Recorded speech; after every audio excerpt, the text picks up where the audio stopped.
Don't care if I miss you. I'm moving on out as far as I can see.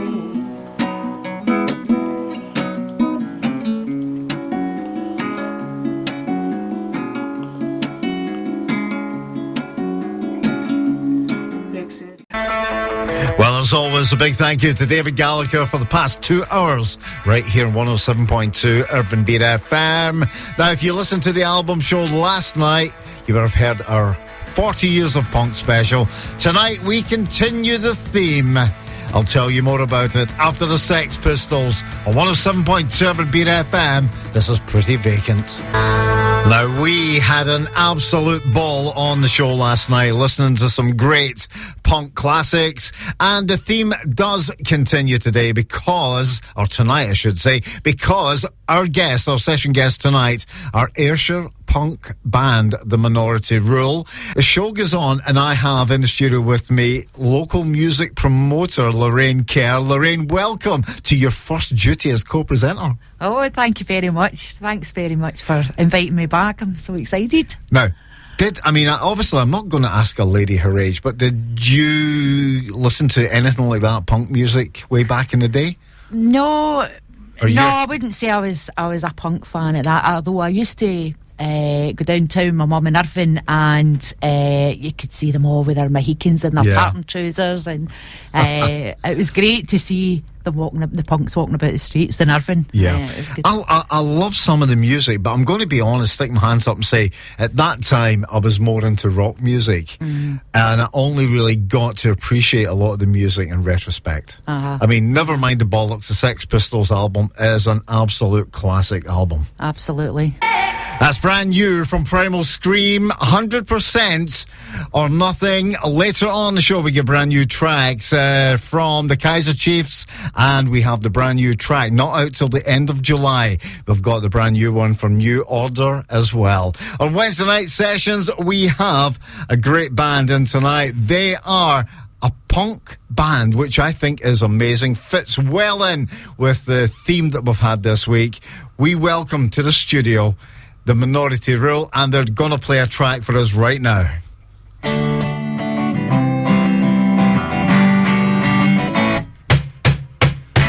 to hell, basking the flames. Nathan Fisher in the battle's won. Well, sin is gone, and I got no time for your vows. So take a bow, cause this is your curtain call. What do hearts say? Don't sing alone. Let's take a different start. We've been told that we don't belong, so we're second for the broken one. Yeah.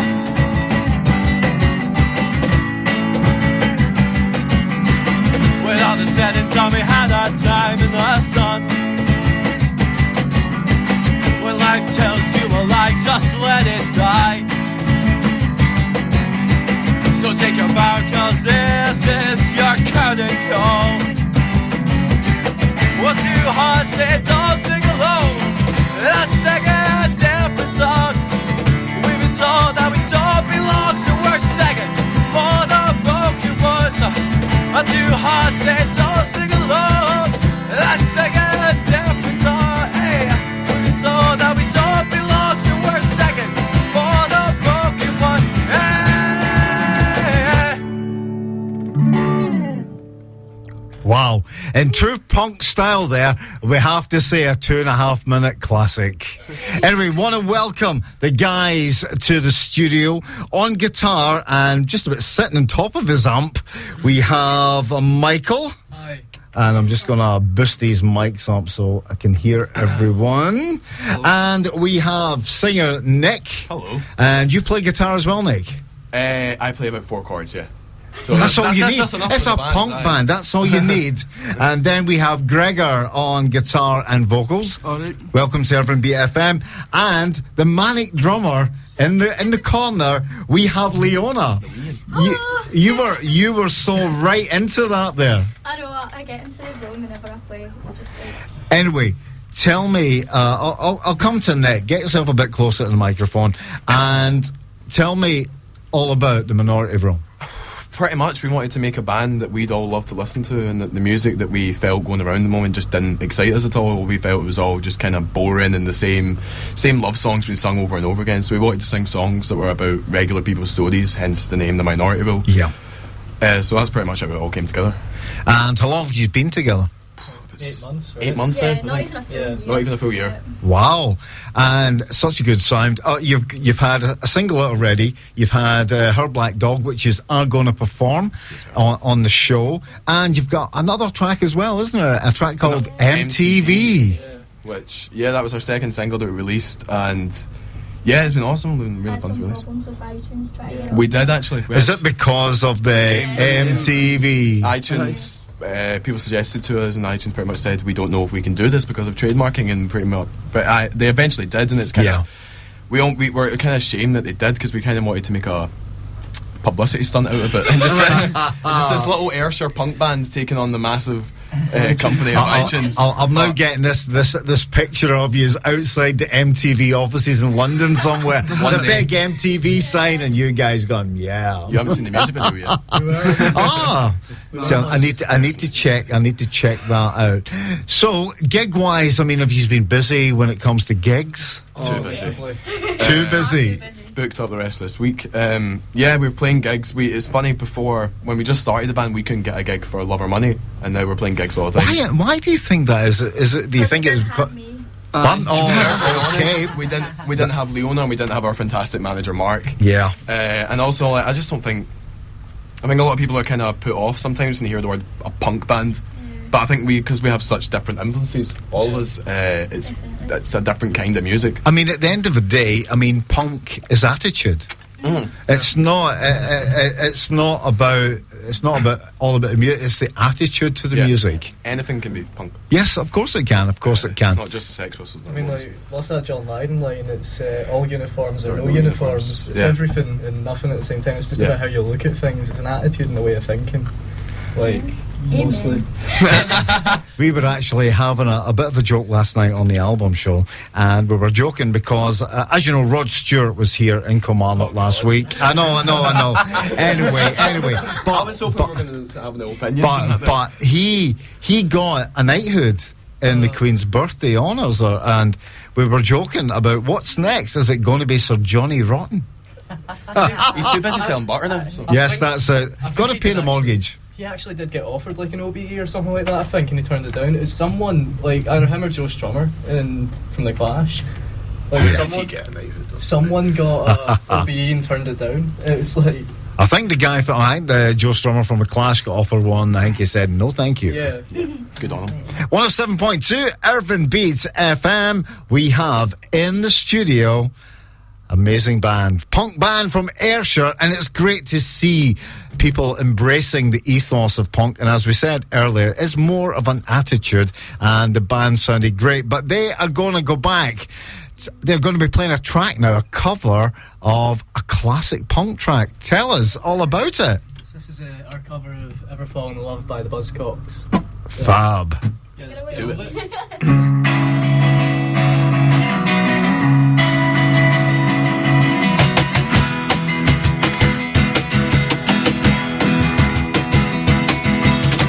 My natural emotions, you make me feel like dirt, and I'm hurt.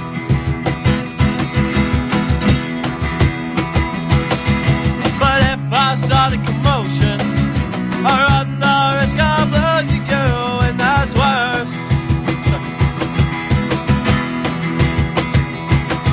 Ever fall in love with someone, ever fall in love with someone, ever fall.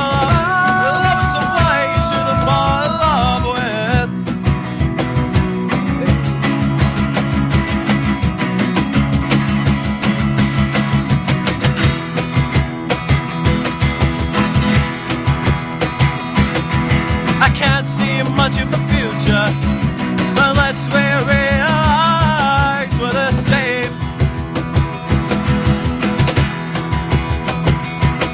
And we won't be together much longer, unless we find out what's to blame. What a shame, a shame. Ever fall in love with someone, ever fall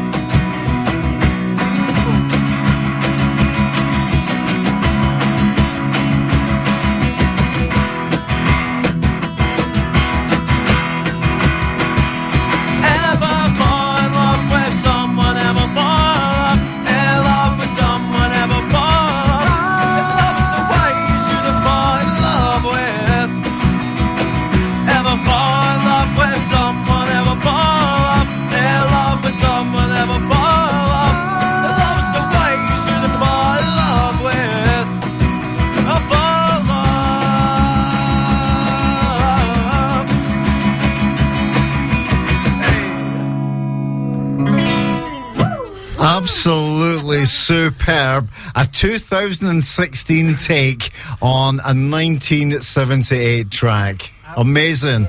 The Buzzcocks have never been covered better. That was the Minority Rule live here in the studio on 107.2 Urban Beats FM. Anyway, guys, I want to talk about kind of influences. I mean, I always come to Nick because he's the guy in front of me and this guy can see. So, I mean, was it always the plan that you were going to do a punk band? It was never a plan really at all. How the band came out was pretty much me and Michael had a band ages ago that done nothing. It was pretty much just us trying to play instruments. But then we just pretty said, let's make a band, and then we both always loved punk music. Like, Michael got me into all the punk stuff, so it just kind of naturally evolved. Like, you start playing the songs that you know, a lot of those songs were punk songs, and then we never ever said let's just make a punk band. It was just the music that we all liked and the style and the attitude, like we were saying, we all liked, and it just kind of went along that road. Yeah. Gregor, you are sporting a rather cracking Mohican haircut. Cheers. Thank goodness for hair gel, because we were just talking there. Lorraine and I were just saying, back in the day, you didn't have that kind of hair gel. It was water and sugar. I've heard that. All the original punks used to make their Mohican. That's alright until it rains and you can... Which isn't good for Scotland. Which is not good. As you can see here outside just now. Is it raining? It's raining just now. In Scotland? In Scotland, I know. How dare it. Gregor, what kind of music did you listen to growing up? My mum and dad have always been into like punk and ska and psychobilly, so I've always heard that type of stuff around the house, and like I've always listened to that and I've always loved it. Like, I had a mohawk when I was 4, so like rebel from birth. It's always something I've been into, like, and I've just kind of I've got my own influences as well. Like, I've listened to a lot of the kind of Black Flag, kind of like American hardcore punk stuff. Yeah. So it's like adapted from my parents' music taste. But I've always loved punk. Michael. Hi. What kind of grab the microphone? You can get nearer the microphone. What kind of music did you listen to, and what kind of inspired you to pick up the guitar? It's a really weird story, actually, because like I started out as a kid listening to a lot of like Joy Division and New Order and stuff like that, and then as I kind of grew up, I first got into punk, and then through the Sex Pistols cover of Come On Everybody by Eddie Cochran, I ended up becoming a rockabilly. So like I had the slick back hair and all that. Wow. Michael, I remember. I mean, like, I'm sitting here holding a like Gretsch, which is like the guitar your man Brian Setzer from the Stray Cats. Oh, Stray Cats were brilliant. I was obsessed with them. I paid like £20 for like an A4 sheet of paper from the States. It was ridiculous, but like I was big into that, and that first kind of got me into guitar, and that's like when Nick and I started talking. Following that though, I got really into the Smiths and Rory Gallagher. Rory Gallagher, yeah. I'm a massive fan of him. Like, I went to see Band of Friends, which is a tribute act that's got like Jerry McAvoy and my good friend Ted McKenna. And Ted McKenna, and they're brilliant. I mean, Ted McKenna used to do like lectures at my old college as well. It's like Ted was in one of my favourite Glasgow bands of all time, the sensational Alex Harvey I've band. heard of them. I keep getting You should go onto YouTube and check out some clips. Very, very good band. Nick, yourself. Hello. What did you mentioned earlier, you were a Queen fan. Still am. I grew up in a not very musical family at all. Like, it was always kind of like little bits, but it was mostly like my mum is a massive ABBA and Take That fan, so you know that was the music. I love the attitude there. You know. Yeah, but no, I started getting into Queen, and then from somehow pretty much I think from meeting Michael, I then got into the Sex Pistols, and it all just went wrong. I love that phrase, and then it all just went wrong. And then like it's brilliant. My music taste has been shaped by like all my friends that I started getting into ska from meeting Gregor. And then I've always loved the kind of 80s stuff, obviously, like Queen from Leona. So like all my music taste is pretty much based off all of my friends, because I didn't like the music that was being played at home. Yeah. Leona, my mum though, so. Get yourself nearer a microphone. Okay, that's close enough. That's it. Oh, that is fabulous. That's fabulous. Now, what kind of music did you listen to, and is that the kind of music that made you want to be a drummer? Pretty much, it was always 80s glam and sort of like rock and roll sort of stuff. AC/DC, Iron Maiden, Metallica. I was brought up and all that kind of stuff from my dad, and then I don't know. I got into this band called Reckless Love, and I seen their drummer. He's called Ayrshire, and I seen him play live, and it just. This is when I was 14 years old, and it just got me, and I was like, I want to do that because the energy he was doing, and playing with a big smile on his face. I was like, that looks fun. I'm gonna do that. So here I am, and I'm a big, massive Def Leppard fan. I need to say that. Nothing wrong with Def Leppard. Nothing wrong with Def Leppard at all. So, no, you're okay. I think a band. Okay, I think a band that we forgot to mention actually, and ironically enough, Greg was wearing the band's T-shirt, is Slaves. Yeah, who are like a brand new punk band who just released their first album last year. I think that's like kind of the one band that we all collectively love as a band. And like, so that's like, it's been interesting to hear the kind of new punk stuff because it's so different to the older stuff, obviously, because it has to be. I think it has to be, because it then just becomes a pastiche of what has went on. You have to put, we talked about the attitude, but you have to put your own image on it, your own style on it. Yeah. So you do, your own take. I mean, it's a pretty big issue sometimes. Like, a lot of the stuff seems to stagnate a little bit because there's no real, like, there's nothing really different being done in a lot of the music scene. I'm not like trying to say that we're doing something radically different and we're like going to change the game and all that. That'd be a bit like a bit kind of. Come on, Michael. But like, if you look at a lot of the sort of the newer punk bands, like, don't get me wrong, I like the idea of people starting bands, but I mean, they seem to all be doing a lot of like just Sex Pistols covers, and I mean, we were all there. We all were at that point. I mean, the band itself, we were once doing like 2 Sex Pistols songs in a set. We had like a 6-song set, and 4 of them were like covers. But like, I mean, write your own stuff, because like, it's difficult, but it's worth it. I mean, just everyone's got something to say, and you can't always say that through other people's music. It's like it's you expressing yourself through music, not the music expressing itself through you, if that makes sense. What we'll do now, we'll play another track. You're okay. We have plenty of time to talk, I can assure you.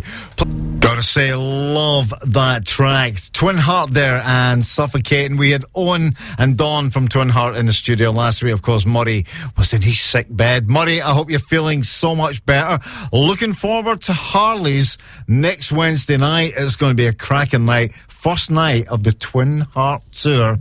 In the studio with us are our session guests tonight. We have the Minority Rule. You're going to do us a song. What's the song? The song is called Hard Black Dog, and it's our first single. Oh, yeah. Cracking. Okay. On you go, Michael.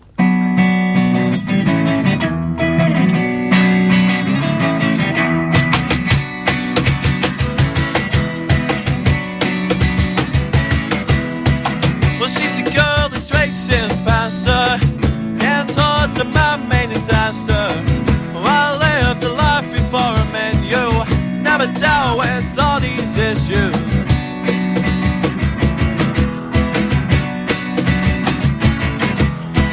Well, she's the girl that's straight up the dark, and the scene that's left all its marks, and I can't let her go. Live a life down below. I see the girl I can't let go. See the girl's one of me.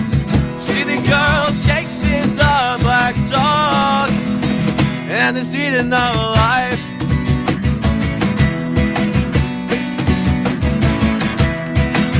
And it hurts to say it, but I gotta watch your walls been built up, and I don't know who's to blame, but I know she feels ashamed. She the girl can't let go. She the girl's one of me.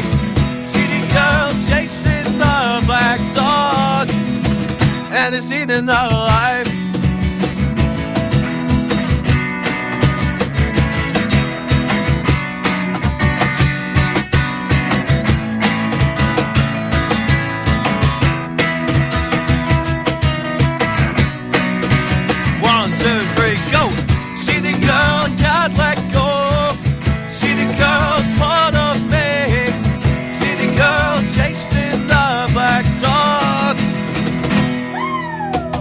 See the girl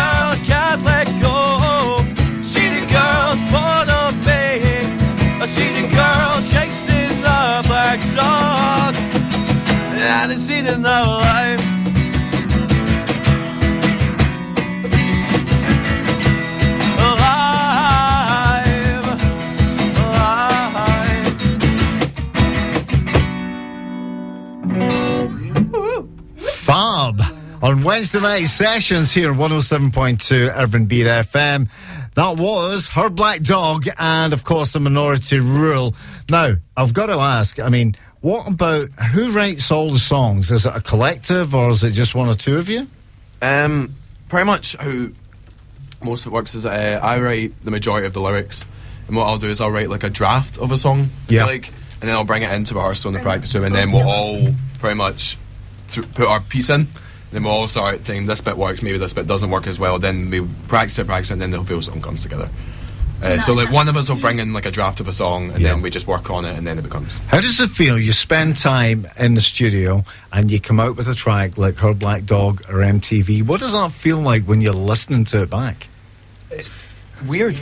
Yeah. But the thing, like, Her Black Dog almost didn't happen as a song because I had it for quite a long while before I brought it in to the band, because I was scared almost that it wasn't going to suit the style of the band, because it was heading this kind of really kind of heavy punk direction. I thought I'm going to bring in this more rock melodic centered song, but I brought it in, and then to kind of feel like that was the first song where we properly all got together and really started working hard in songwriting. That's I think when it started going to the next level of like songwriting. Then MTV came along, so it was weird to like think of it. It goes from a stage when you write one song, the classic thing in your bedroom, to then hearing it on like the radio or something, or playing it on stage, and like, or having people recognise your song. That's really weird.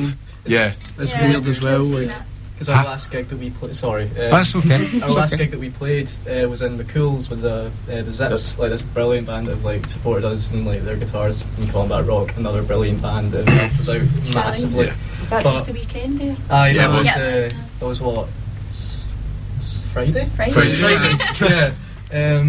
But like, I was looking out as we were playing it, and I could see like a bunch of people singing along to Her Black Dog, and it kind of like, it's a nice feeling when people in the audience are singing along. It's really weird to sort of see a thing that you've worked on like go from just being an idea to being a roughed out sort of song, and then like people singing along.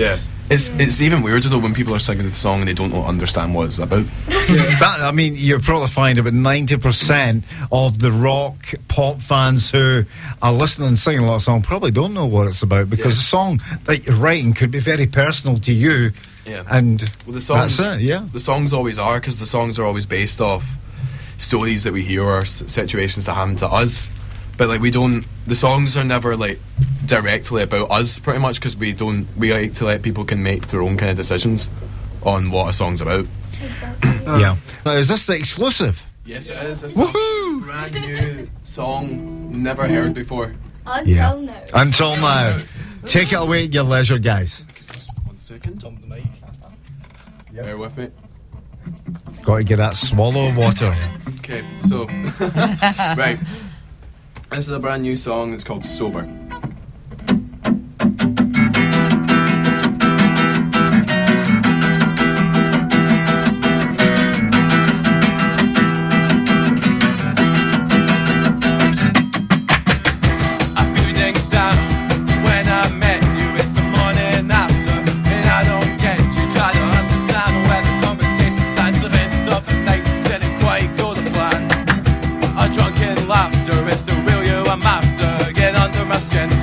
Pressure's boring and to walk away you answer with a sigh. Where do I begin? Well, now I'm sober, I see through you, the fun is over. I can't believe you, the party's over when I'm sober.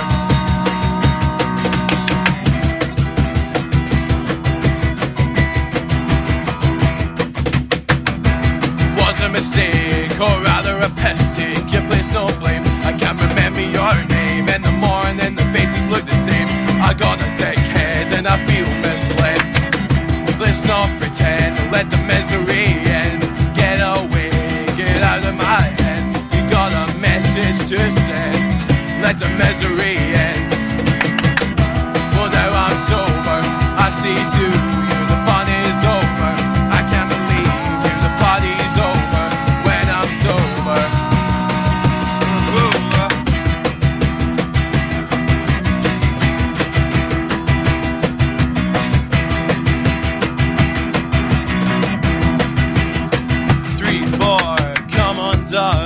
just have an early night. The conversation's boring, your jokes are kinda shy. I try to walk away, trying to be polite, but the fun is over when I'm sober.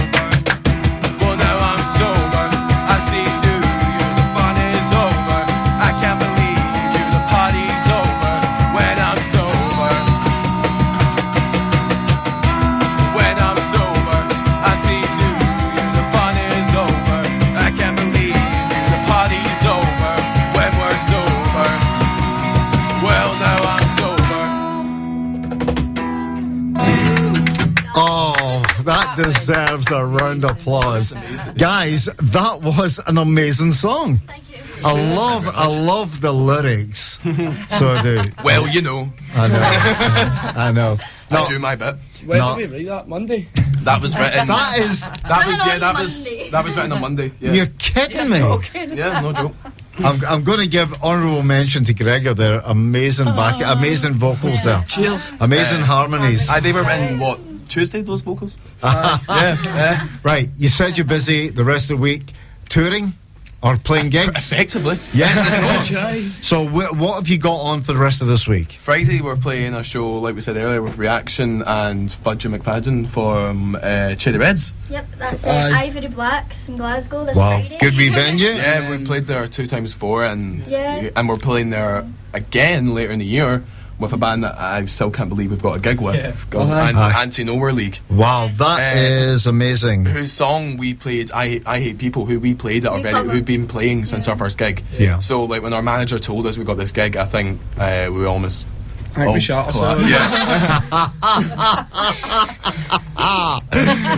Listen, I think you'll take those gigs in your stride. I can't believe it, like being less than a year together, and like the songs that you play on stage with a band that you're then going to be playing with. Yeah. Is weird. Like I can't believe that we couldn't believe that was actually happening, that we're going to be playing with that band that we And do you look up know? to so much. Do you know the thing is, they'll probably love you as well. They'll love. They'll love you guys as well. Saturday we're playing the Alba West bike show as well. Oh, down at Ardere. Yeah. Yep. And then on the 8th of July we're playing with the Sex Pistols Experience. That's gonna be Oh, wow. Yeah. It's like the closest we'll get to ever seen Yeah. The Sex Belfield Pistols. is amazing. Bellfield's one of our favourite venues. Yeah. Do you have a wee posse that follow you around to all these gigs you're Yeah, it's called Yeah. Mark. Manager. Yeah, we've got a wee little bit of entourage. Entourage. Really? Ayrshire contention. Like, yeah, we've got. It's weird. People seem to be quite. I think people are getting into the message of it. And Yeah. people are enjoying seeing a young punk band who are singing about issues that weren't from like the 70s, because I feel like there's a lot of similarities now to the world that is in the 70s, but we're singing about things that affect us directly, and all the songs aren't too serious as well, like the song you just heard. I know. Excellent lyrics. I mean, is that something that's going to come up on an EP or whatever? Is Hopefully. Hopefully. In the future. We're working Yeah. on the electric version of that Yeah. now, because We've we done it only wrote before. it on Monday. So Sounds we can pretty good practice acoustic. How does it feel? I mean, you're obviously a full electric punk band. How does it feel stripping it back Scary. for something like this? It's It's really scary. nerve-wracking. It's but scary in from myself, like, because usually when I'm on gigs, I get to be really aggressive, and I can use my performance as a way of Yes, covering of up. 'cause I'm course. of covering up my maybe I've got a sore throat, or I'm not the best singer in the world. But like, when we were told we're going to be doing acoustic, I was like, oh crap, I'm going to actually have to sing. I mean, like, it's scary, but it's refreshing. It's nice to like But not do have something different layered different, of like distortion and like aggression and that. It's kind of nice to have it laid back and kind of a bit more Chilled. Yeah. What? Yeah, I think we yeah. pull off the punkness into the. I think so. I would totally, I would totally agree. I mean, one band said to me they were scared to do it because there's nowhere to hide. That's another thing. But Yeah. that's what my. I mean, that's basically That's what not you were enough what my saying mum there. said to me. Yeah. Which It is a just great kind amount of- of support. It just kind of shows that, you know, put your mind to it and you can do different Yeah. things. Yeah, because like when we were first told, we all kind of turned around to each other and said, "Can we do MTV acoustic?" Or any other songs. Yeah. But like, but like we took time to properly sit down, and then me being Mr. Responsible said, I've got a new song on Monday. Listen, on Wednesday night sessions we love an exclusive. Well, there you go. And that is our exclusive from the Minority Rule. Listen guys, I wish you all the best. Thanks to Michael, to Nick, to Gregor, and to Animal in the corner there, Leona. And Thanks for having us. yeah, and I look forward to hearing more music from you. And I don't see any reason why in a few months into Christmas time that you might not be back on the show. Yeah. Christmas Sounds good, Yeah. Anyway, thank you very, very much.